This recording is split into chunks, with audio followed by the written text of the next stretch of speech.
नमस्कार, मैं अरुण कुमार पांडे। आप देख रहे हैं अरुण पांडे की बात। ये बिहार में चुनाव है, चुनाव की सरगर्मी है। अब सभी दलों ने अपनी तैयारी पूरी कर ली है। नीतीश कुमार तो अभी कैबिनेट की बैठक बुलाकर सौगात बांटने का अभियान में लगे हैं और कोई 1.5 दर्जन से अधिक घोषणा कर चुके हैं। तो घोषणा क्या, सौगात बांट चुके हैं। खासकर विपक्ष और मुख्य विपक्ष में राजद के नेता तेजस्वी यादव ने चुनाव के बाद सत्ता में आने पर जिन वादा की चर्चा की कि सत्ता में आएंगे तो हम ये करेंगे वो करेंगे, उसमें अधिसंख्य वादों को तो नीतीश कुमार ने लागू कर दिखाया है। तो इस तरह से कहिए कि विपक्ष से मुद्दा छीन गया है। लेकिन मुद्दा कोई विहीन थोड़े राजनीति होती है, मुद्दों की तो कमी अभी भी नहीं है। अब पहचान करनी है कि किन मुद्दों से जनता अधिक प्रभावित होगी। तो बिहार में अब सबसे बड़ा भी ज्वलंत मुद्दा है SIR। अक्टूबर नवंबर में चुनाव होंगे और चुनाव आयोग ने जून 25 तारीख से शुरू की कि बिहार में विशेष सघन मतदाता पुनरीक्षण अभियान शुरू हुआ है। ये 2003 के बाद हो रहा है। मतदाता सूची का पुनरीक्षण तो हर साल होता है, लेकिन ये विशेष गहन पुनरीक्षण का ये अभियान 25 जून से 1 महीना चला और फिर 1 अगस्त से अभी उसमें कोई 7 करोड़ 24 लाख मतदाता, अभी ड्राफ्ट जो मतदाता सूची आई है उसमें नाम है 65 लाख नाम कट गए हैं। उसमें 37 लाख ऐसे लोगों के नाम कटे हैं जो जहां उनका पता दिया था, पता पर वो अस्थायी रूप से नहीं है, नहीं पता चला, ऐसा कमीशन का कहना है। 22 लाख से अधिक लोग मृत हैं, ये है। और फिर 7 लाख लगभग ऐसे लोग हैं जो 2 मतदाता क्षेत्रों में नाम है। ये उजागर हुआ तो लोगों का नाम कट गया है। अब इसको लेकर विपक्ष, बिहार में मुख्य विपक्षी दल है राजद और महागठबंधन है, उसको इसने एक सियासी मुद्दा बना दिया है। तो सदन में विरोध किया, मतलब संसद के दोनों सदनों में वो विरोध अभी भी जारी है। और फिर दिल्ली की सड़कों पर संसद भवन से चुनाव आयोग तक वहाँ मार्च हुआ। आपने देखा 300 से अधिक सांसदों ने, विपक्ष के सांसदों ने मार्च किया। उसमें सोनिया गांधी, राहुल गांधी, मल्लिकार्जुन सहित सभी विपक्ष के नेता थे, सांसद। और अब फिर इसी मुद्दे को लेकर सुप्रीम कोर्ट में सुनवाई हो रही है। हालांकि सुप्रीम कोर्ट में अब तक सुनवाई में जो रुख रुझान और जो बातें आई हैं, जो जजेज का टिप्पणी आई है, मुझे नहीं लगता है कि SIR पर कोई बहुत तल्ख आदेश होगा या कोई SIR रुकने जा रहा है। कल ही कह दिया आयोग ने कि भाई ये तो मतदाता सूची का विशेष गहन पुनरीक्षण, ही तो वोटर्स फ्रेंडली सब अप्रोच है कमीशन का। पिछले चुनाव में जब भी कुछ पिछली बार जब कभी होता था 7 दस्तावेज मांगे गए थे, इस बार तो 11 दस्तावेज का ऑप्शन दिया गया है। फिर क्यों इस तरह का विरोध हो रहा है? चलिए, फिर भी अभी सुप्रीम कोर्ट में सुनवाई जारी है और फैसले का इंतज़ार है। सुनवाई के बाद तो फैसला ही ना होगा। लेकिन इस बीच 17 अगस्त को महागठबंधन ने वोट अधिकार यात्रा कहिए ये शुरू कर दी है। वर्चुअली यात्रा 10 अगस्त को शुरू होनी थी, तब राजद की ओर से घोषणा की गई थी, तेजस्वी यादव ने ये घोषणा की थी, लेकिन वह स्थगित हो गया। और अब स्थगित हुआ कि शिबू सोरेन जो झारखंड के संस्थापक अध्यक्ष थे, उनके निधन के कारण, इसलिए कि झारखंड में सत्तारूढ़ JMM भी महागठबंधन का हिस्सा है। अब 17 अगस्त जो राहुल गांधी ने इस यात्रा की शुरुआत करने की ठानी। अब 15 दिनों का कार्यक्रम दिया है। बिहार में 15 दिन लगातार राहुल गांधी बिहार में रहेंगे और उस यात्रा में वो सासाराम से यात्रा की शुरुआत हो रही है। सासाराम में जब यात्रा की शुरुआत होगी तो वहाँ के सभा मंच पर तो महागठबंधन के सभी नेता रहेंगे, तेजस्वी यादव भी रहेंगे, वाम दल के नेता भी रहेंगे। लेकिन इस पूरे कार्यक्रम को, जो वोट अधिकार यात्रा है, कांग्रेस ने इसको अपना कार्यक्रम बनाया है। अब वर्चुअली जब राहुल गांधी उस यात्रा में शामिल होंगे, अभियान में शामिल होंगे, तो ये कांग्रेस की अगुवाई में ही यात्रा मानी जाएगी। भले बिहार में मुख्य विपक्ष राजद हो और राजद की अगुवाई में बिहार में चुनाव लड़ा जाएगा, तेजस्वी यादव CM के चेहरा होंगे, ये अलग विषय है। लेकिन इस कार्यक्रम को राहुल गांधी ने अपना कार्यक्रम बना दिया है और इसके लिए जिन जिलों से उनकी यात्रा होगी उस सब जगह जिला के लिए कोऑर्डिनेटर बहाल किए गए हैं। उसमें कोई बिहारी को नहीं बनाया गया है, सब बिहार के बाहर के लोगों को जिला का कोऑर्डिनेटर बनाया गया। इससे सहज समझा जा सकता है कि कांग्रेस की नज़र में यात्रा का कितना महत्व है और कांग्रेस इसको कितना बढ़ चढ़ करके करने जा रही है। इस यात्रा में सभी 25 जिलों में समन्वयक होंगे।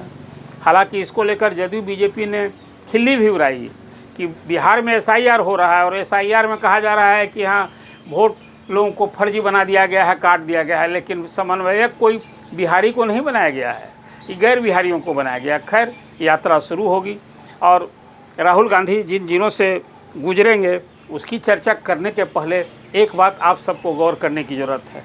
एसआईआर के संबंध में रोज़ चुनाव आयोग विज्ञप्ति जारी करता है कि आज बिहार में एसआईआर का जो अभी मतदाता सूची का गहन पुनरीक्षण के बाद जो ड्राफ्ट सूची आ गई, जिसमें 7,24,00,000 लोगों के नाम हैं जिनके नाम कट गए हैं, तो इनवाइट किया गया कि भाई जिनके नाम छूट गए हैं वो लोग अप्लाई करें।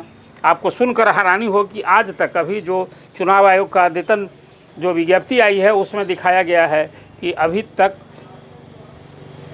मात्र 23,557 लोगों ने आवेदन किया है कि हमारा नाम जोड़ा जाए। मतलब ये वैसे मतदाता या अभ्यर्थी हैं जो पहली बार मतदाता सूची में उनका नाम दर्ज होगा। एक ये है। दूसरा है कि 87,966 लोगों ने जो मतदाता ड्राफ्ट सूची आई है उसमें ऑब्जेक्शंस दिया है और वो 7 दिन में आयोग इसकी सुनवाई करता है। तो अभी जो पहली सूची जो मैंने आपसे बताया कि जो नाम जोड़ा जाए, ऐसे लोगों की जो सूची आई है 23,557 लोगों में, उसमें मात्र 741 लोगों का भी डिस्पोजल हुआ है।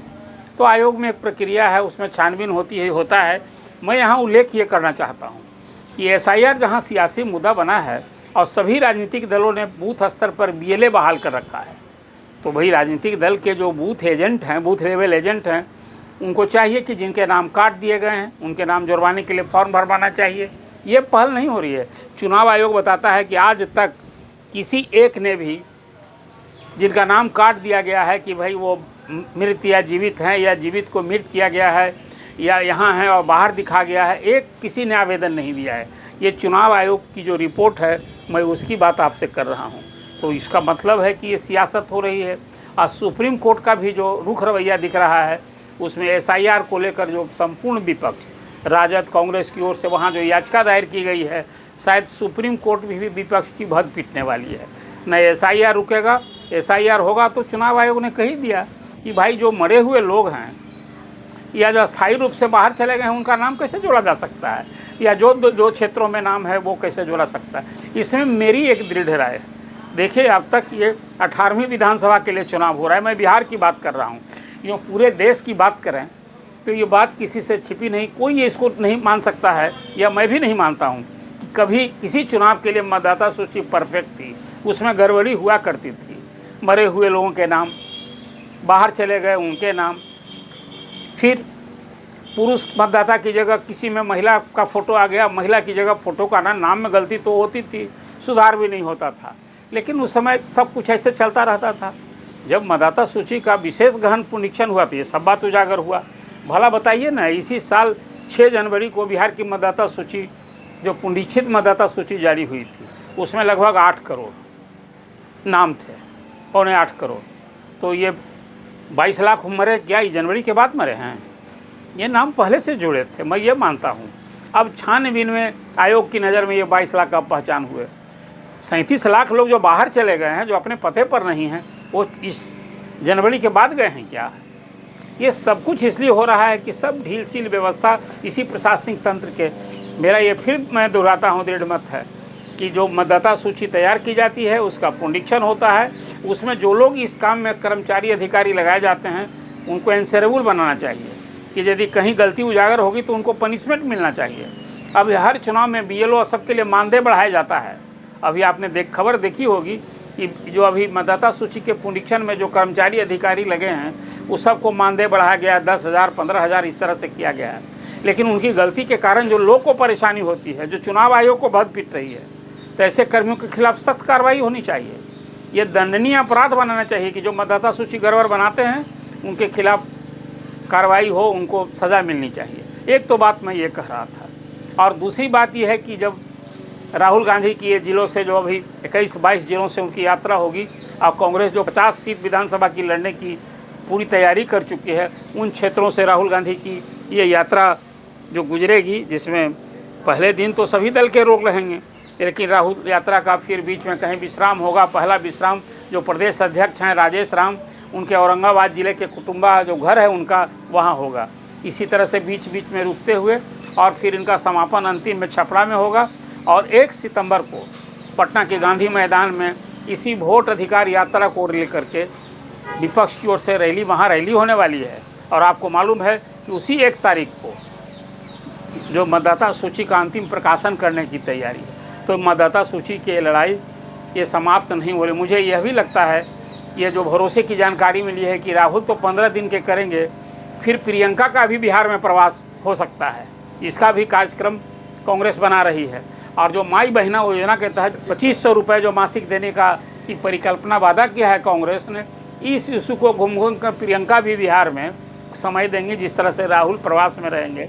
और वो भी इस कांग्रेस के इस कार्यक्रम को, कांग्रेस के इस वादे को जनता के बीच परोसेंगी। और इसी तरह से फिर इस पूरे SIR के कार्यक्रम को चुनाव आयोग ने कहा है कि बिहार के बाद बंगाल होगा, झारखंड होगा, संपूर्ण देश में होगा। तो कांग्रेस ने SIR को अब राष्ट्रीय मुद्दा बना दिया है। और चंद दिनों में आप देखेंगे पूरे देश भर का अभियान है। जो जानकारी मिली है कि कन्हैया कुमार को इस पूरे SIR का जो देश भर में अभियान चलेगा, उसकी अगुवाई करने का अवसर देने की बात हो रही है। उनके नेतृत्व में अभियान चलेगा।